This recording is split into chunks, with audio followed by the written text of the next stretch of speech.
Mira Sinha was a lonely housewife searching for meaning in her quiet Los Angeles life. Adrian Martinez was her neighbor's 20-year-old son, full of energy, youth, and a dangerous need to feel important. What began as stolen glances across a driveway turned into a secret affair, one that spiraled into obsession, betrayal, and ultimately, cold-blooded murder. Neither of them saw it coming, but by the time anyone did, it was already far too late. In the warm, sprawling neighborhoods of suburban Los Angeles, life moved in a slow, predictable rhythm. Rows of sunlit homes stood shoulder to shoulder, each with manicured lawns, potted flowers, and driveways that sparkled after a car wash. One such home belonged to Rajiv and Mira Sinha, a couple who had immigrated from India nearly 15 years ago. Rajiv had built a solid career in IT, spending most of his days behind multiple computer screens in a downtown office. Mira, his 39-year-old wife, had slipped into the quiet life of a housewife, tending to her garden, preparing meals, and spending hours alone with her thoughts. Their home was neat, organized, and quiet for someone like Mira. At first glance, everything seemed perfect. Rajiv was a steady, responsible man who provided well. Their finances were stable, and their teenage daughter had recently moved to a university on the East Coast, leaving them as empty nesters. But underneath the calm surface, Mira was unraveling. Her days were long and uneventful. The sound of her own footsteps echoed through the hallway. She cooked for two but ate alone most nights, as Rajiv often returned home late, exhausted and indifferent. The warmth that had once existed between them had long since cooled. Conversations turned to short exchanges, and glances rarely met. Mira's loneliness didn't scream. It whispered quietly, persistently, until it filled every room. She tried to fill the emptiness with routines, morning yoga videos on YouTube, endless cleaning, baking things she didn't eat, browsing social media and watching life unfold in other people's photos. But nothing seemed to stick. Over time, she began to fade into her surroundings, like the aging wallpaper in the guest bathroom. Days melted into one another. Then, without warning,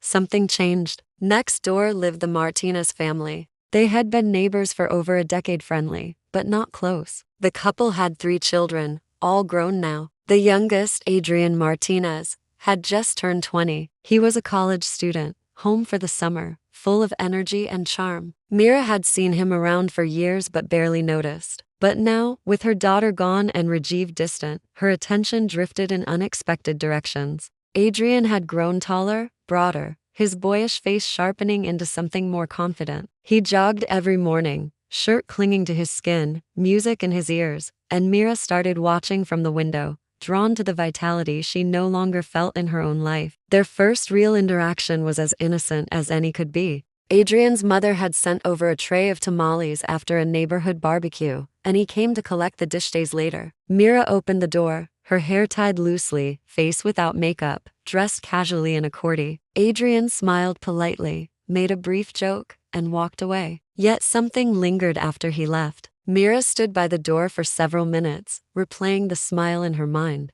It didn't take long for more opportunities to present themselves. Mira started stepping out just as Adrian came home. Sometimes she was in the yard, trimming roses. Other times she was at the mailbox, pretending to check something. Each encounter was brief but charged. The energy between them was subtle but undeniable. A compliment here, a longer glance there, a laugh that lasted too long. Slowly, a connection began to form, unspoken, yet unmistakably real. Adrian, for his part, found himself intrigued. Mira wasn't like the girls he knew from college. She was mature, elegant, and mysterious. There was something magnetic about the way she carried herself, something sad and beautiful that drew him in. When she offered him lemonade on a hot afternoon, he accepted. They sat on the porch and talked about nothing in particular, but the silence between words felt louder than the conversation itself. Their eyes met a few times, and in those moments, neither needed to speak. The distance between them was beginning to collapse. Over the next few weeks, the bond deepened. Mira found herself dressing more carefully. She wore perfume again. She checked her reflection more often.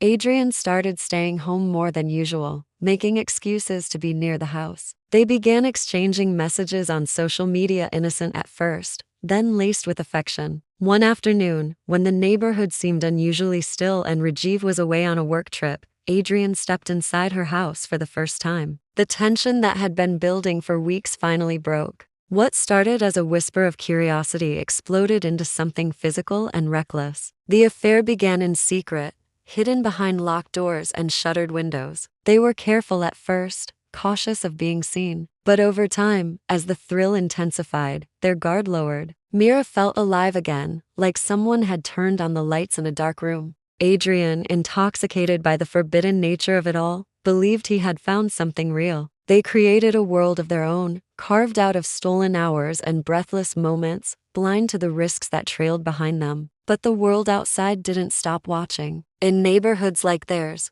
people notice patterns. They may not speak, but they observe. Mira's appearance began to change: lipstick, eyeliner, dresses that once sat untouched in her closet. Adrian's car was seen parked in her driveway more often, always when her husband was away. Whispers began to spread, quiet at first, like the sound of leaves rustling before a storm. Yet neither Mira nor Adrian noticed. They were too wrapped in the illusion they had created, one where age didn't matter, where consequences felt far away, and where they could pretend the outside world no longer existed. For Mira, it felt like her second life, one that she controlled, one where she wasn't just someone's wife or mother, but in truth, she was walking a thin line, one that had already started to crack beneath her feet. In a city filled with lights and stories, this one was about to turn dark. What began as a quiet escape would soon spiral into a tragedy that no one saw coming.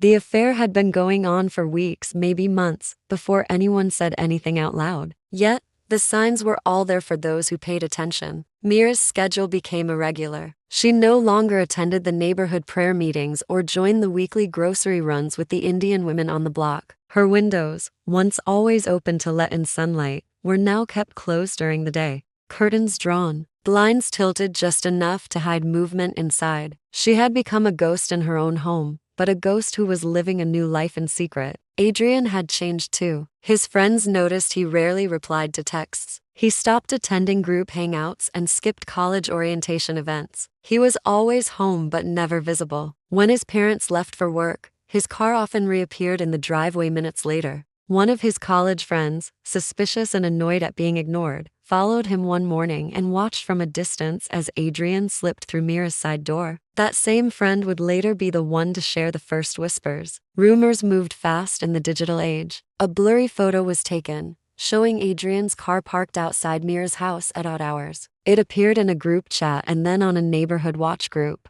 Someone joked that the tech auntie had a secret admirer. Laughter followed, but with it came curiosity. Another neighbor reported seeing Mira and Adrian at a pharmacy together, no bags, no prescriptions, just standing too close. By then, a few people had already connected the dots, but no one wanted to be the first to accuse. Still, the silence grew heavier with suspicion. Inside the Sinha household, Rajiv remained oblivious. His long work hours consumed his focus, and by the time he got home, he was too drained to notice the growing tension. Mira was careful around him. She maintained appearances, cooked dinner, asked about his meetings. He assumed the distance between them was nothing more than the slow drift that came with time. He had no idea that another man, young enough to be her son, had taken his place in the quiet corners of their home. Mira told herself she still loved Rajiv, just in a different way. The love was no longer passionate or alive, but something more like obligation, respect for the years they had spent together, the child they had raised, the life they had built. But with Adrian, things felt different. He made her feel seen again. He made her feel like a woman, not just someone filling space. The attention filled a void she hadn't realized was so deep. But emotions are dangerous when they don't belong. Adrian, initially content with the thrill of secrecy, began craving more. He wanted Mira to himself. He wanted to be part of her life fully. He started asking her to meet him outside the house, suggested going away together. Mira hesitated, reminded him of the risks, the age gap, the impossibility of a future together. But Adrian wasn't listening. He had already convinced himself this was real. He started imagining a future where Mira left her husband and they built a life together far away from law. Tensions began to build. Mira started pulling back, sensing that things were spiraling. The excitement that once fueled their affair now felt like a weight. She worried about neighbors. She noticed glances lasting too long. She saw how people had stopped inviting her to events. she saw how Rajiv started looking at her with quiet suspicion. One day, she found a note slipped under her door. It was unsigned, typed in bold letters. "He's too young for you. Everyone knows."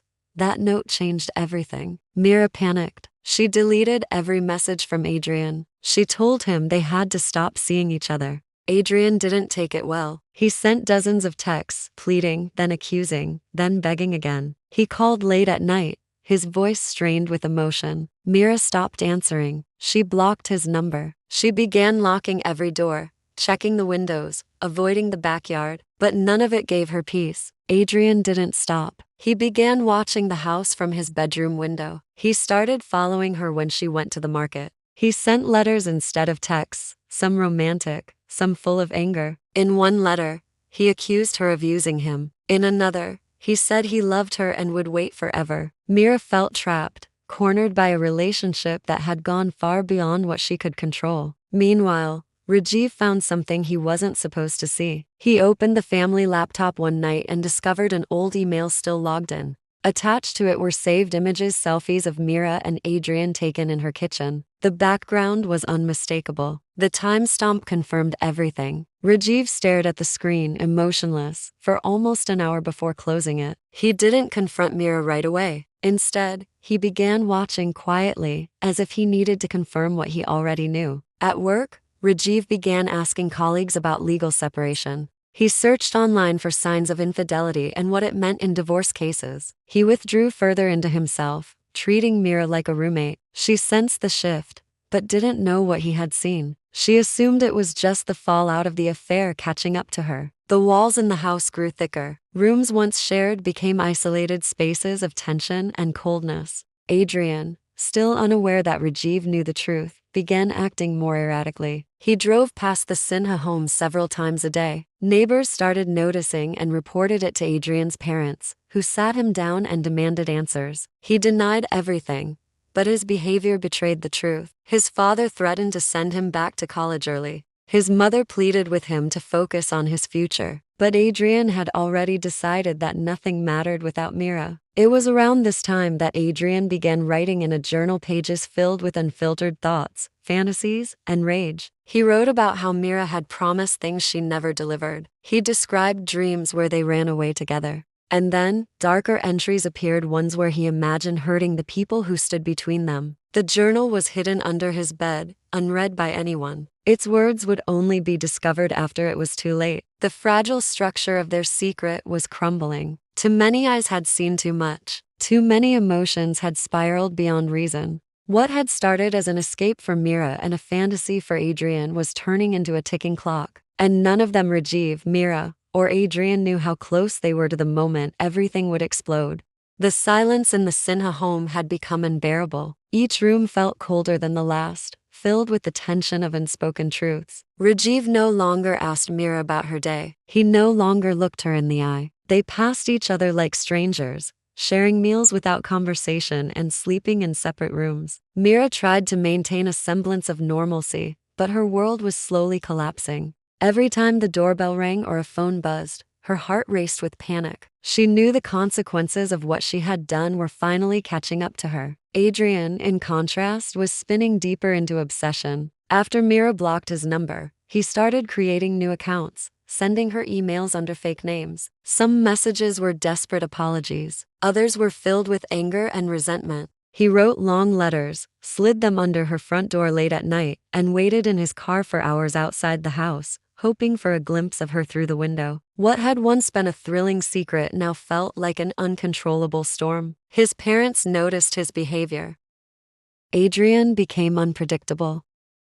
He lashed out at his father for no reason, locked himself in his room for hours, and started skipping meals. When they confronted him again, he refused to speak, only muttering that no one understood what he had lost. The pressure at home added fuel to his growing instability. He started blaming everyone around him for the disintegration of the one thing he believed was pure and real, his relationship with Mira. One afternoon, he spotted Rajiv driving into the neighborhood. Adrian followed him from a distance and parked at the end of the street. He watched the house from afar, rage simmering just below the surface. In his mind, Rajiv was the enemy, the obstacle, the reason Mira had pulled away. He convinced himself that if Rajiv were gone, things would fall back into place. His thoughts grew darker each day, looping in cycles of pain, rejection, and imagined revenge. Meanwhile, Mira was falling apart in private. She had stopped going outside altogether. She kept the doors locked, the windows shut, and barely answered her phone. She couldn't sleep without medication and jumped at every sound. The guilt weighed heavily on her, but so did the fear. She had never expected Adrian to become so consumed.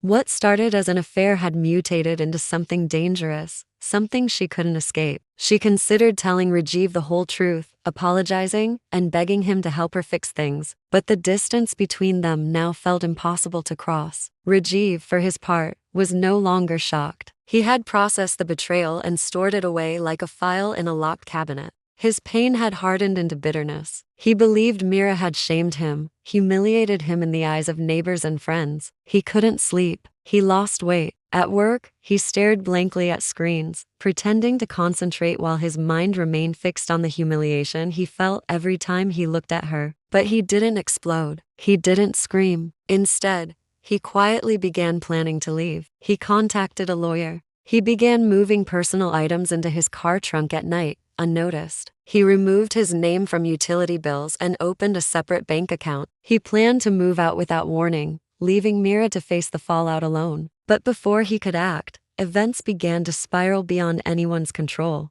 One morning, a neighbor reported seeing Adrian standing in Mira's front yard at sunrise. He wasn't moving, just staring at the house. When confronted, he claimed he was waiting for a friend. The neighbor didn't believe him but didn't press further. That same day, Adrian left a box on Mira's doorstep. Inside were photos of them together, handwritten poems, and a knife. The message was clear. Mira found the box when she stepped out to collect the newspaper. She opened it, froze, and dropped it immediately. Her hands trembled as she stared at the knife glinting in the morning light. She didn't call the police. She didn't tell Rajiv. Instead, she pushed the box back inside with her foot, locked the door, and collapsed on the floor in tears. Later that evening, Adrian sent her one final email. It was long, unhinged, and filled with contradictions, blaming her for breaking his heart, then begging her to meet him one last time. He wrote about the night they first kissed, the way she used to smile at him, the promises he believed she had made.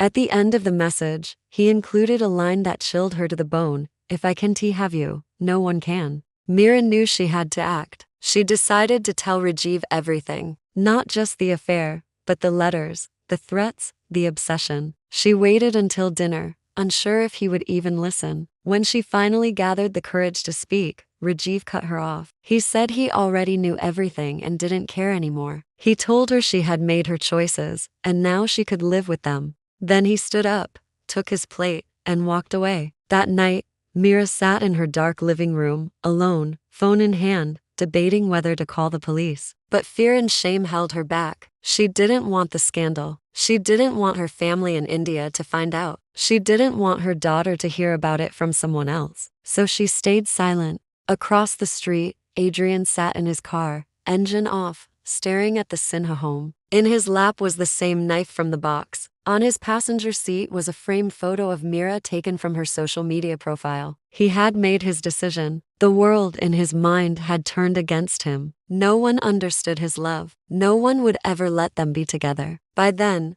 it was only a matter of time. The story had reached a point where logic and reason no longer applied. The boundaries between love and obsession had disappeared. Trust was broken. Silence had become deadly. Every person involved was lost in their own world of fear, denial, and delusion. As the sun went down and the sky turned a pale purple, Adrian stepped out of his car and began walking toward the house. Mira, unaware, was still sitting in the same spot, staring at the dark screen of her phone. Rajiv was upstairs, headphones on, watching videos, completely disconnected from what was about to happen. The final chapter had begun, and no one could stop it.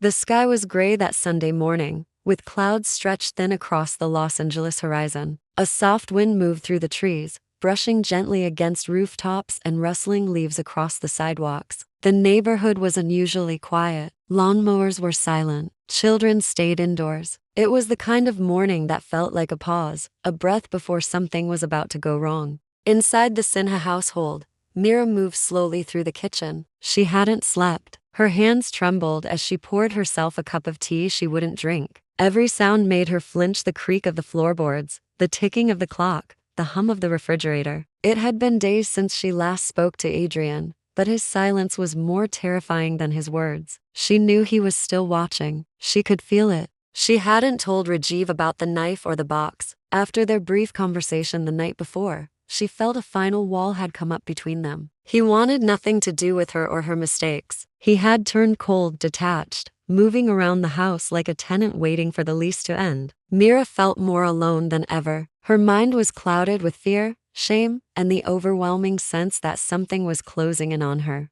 At 8:12 a.m., she opened the front door to collect the newspaper. The breeze hit her face, a chill that seemed to travel straight to her bones. She hesitated before stepping out, scanning the street. Empty. No cars moving, no neighbors outside. But she knew it was too quiet. She bent down, picked up the paper, and that's when she heard footsteps behind her. Adrian had waited all night. He hadn't gone home. He had stayed in his car, parked a few streets away, watching the house with sleepless eyes. In his hand was the knife, hidden beneath a thick hoodie. He had rehearsed this moment in his mind 100 times. He had written and rewritten a final letter that sat folded in his jacket pocket. He believed this was the only way to make her understand, to prove how much she meant to him, to make everything right again. He walked quickly but quietly, taking the path along the hedges. Mira heard him too late. She turned, and in a split second, their eyes met. There was no warmth in his gaze anymore, only pain, anger, and confusion twisted into something darker. She dropped the newspaper.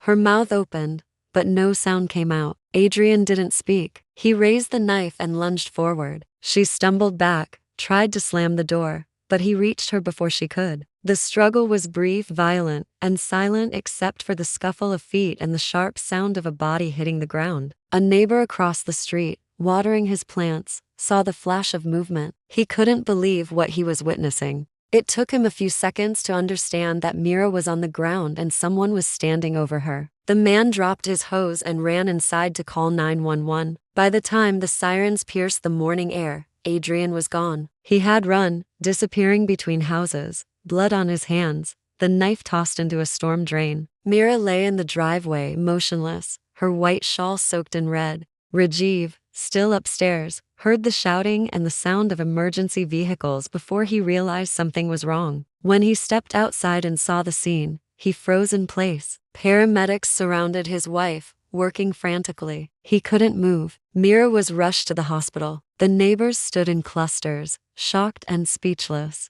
Word spread quickly: someone attacked her. Someone tried to kill her. Someone young. Someone familiar. They all knew who it was before the police even said his name. Adrian's parents were already panicking. He hadn't come home. His phone was off. His room was empty. They drove around looking for his car and eventually found it near a wooded trail. On the passenger seat was the folded letter he had written, addressed to no one, but filled with declarations of love, betrayal, and madness. He wrote about how Mira had changed him, awakened him, and then abandoned him. He wrote about how the world was cruel, how no one had ever truly seen him. At the end, he wrote one sentence that broke his mother's heart when she read it: "Maybe now they'll understand." As police launched a manhunt, helicopters circled above, and local news stations reported the attack. Pictures of Adrian and Mira appeared on every screen. Headlines screamed about the Suburban affair turned violent. Reporters camped outside both homes. Everyone wanted answers,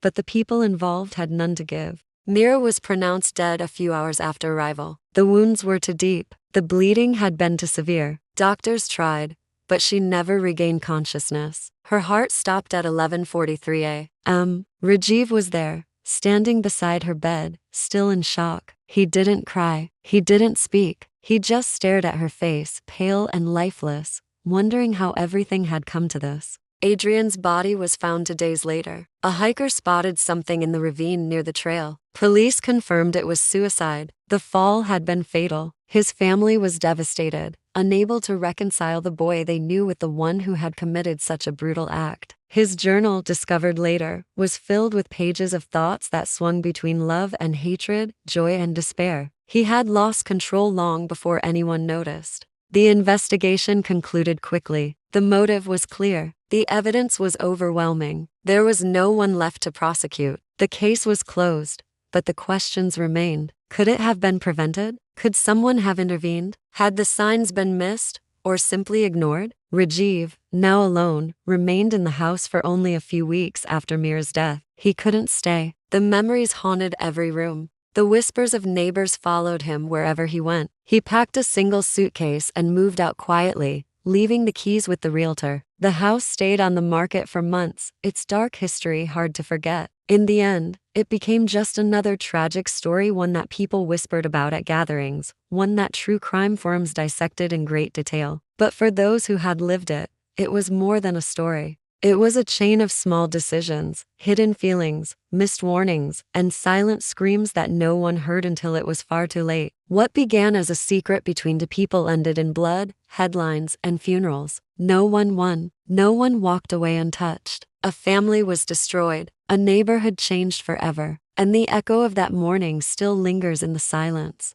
The aftermath of the tragedy settled over the neighborhood like a lingering fog, heavy and unspoken. The Sinha house stood quietly on the corner, its front porch bare, curtains still drawn, the driveway stained faintly by the memory of that morning. Though the sidewalk had been scrubbed clean and the blood was long gone, people still walked a little faster when they passed by, eyes averted, conversations hushed. Mira's funeral was small. A few relatives flew in from India, confused and grief-stricken, having learned of her death through international news. Rajiv stood at the front of the gathering, stiff and unreadable, his expression frozen. There were no photos displayed, no eulogies given. The service moved quickly. It was not a celebration of life, it was the quiet burial of shame, silence, and scandal. Adrian's funeral, held days later, was even smaller. Only his immediate family and a few friends attended. His parents arrived with pale faces and trembling hands. The pastor spoke briefly, his words careful, never addressing the full truth. There was no public mourning for him. The town did not see him as a victim.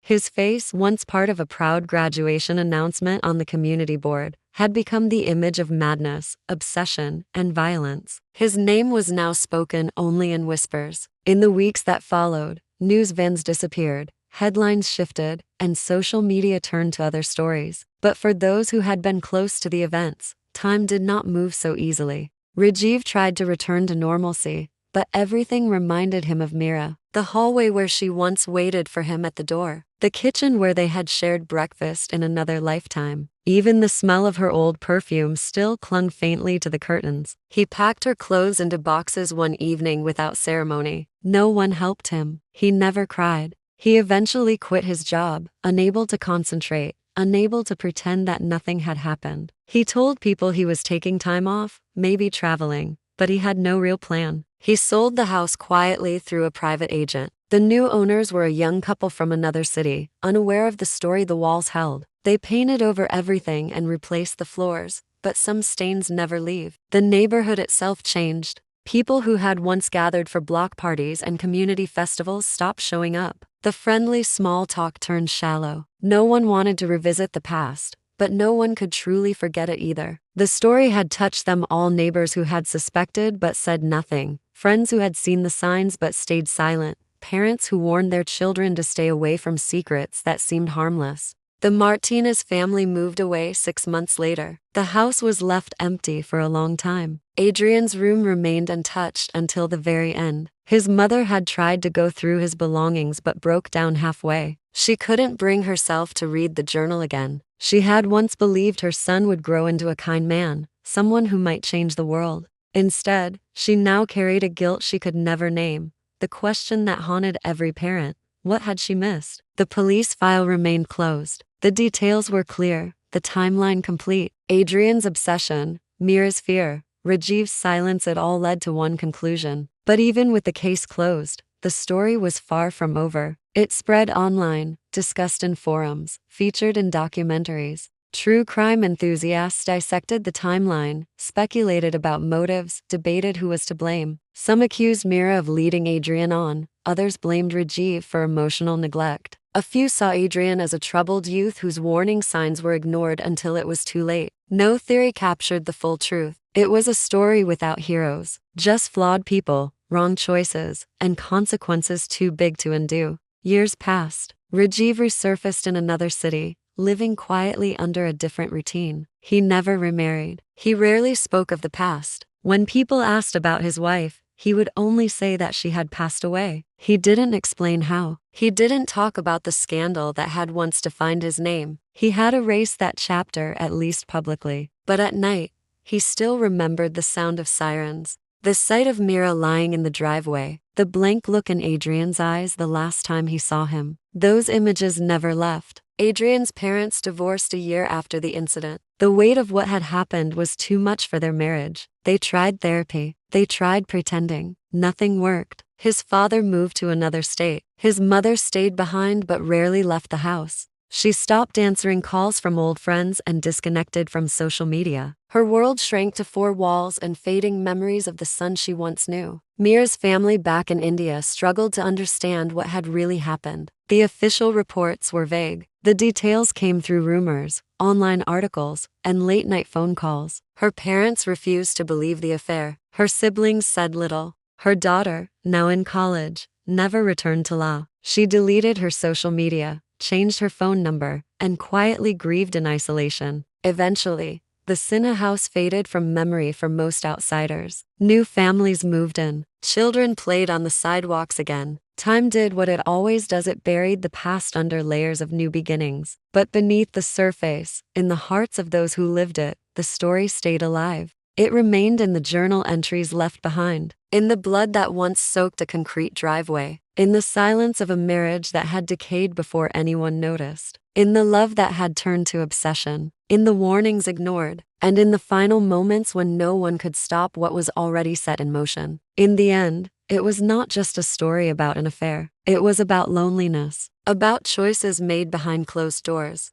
about people who drifted so far from themselves they couldn't find their way back. It was about a woman who wanted to feel alive again, a boy who confused passion with permanence, and a husband who let the distance grow too wide to repair. No one walked away unscarred. Not the families, not the neighbors, not the community. The tragedy didn't end with the funerals. It echoed, quietly and endlessly, through the lives of everyone it touched. And long after the world moved on, a single question lingered like a shadow across the memory of that quiet LA street. How could something so ordinary turn into something so devastating?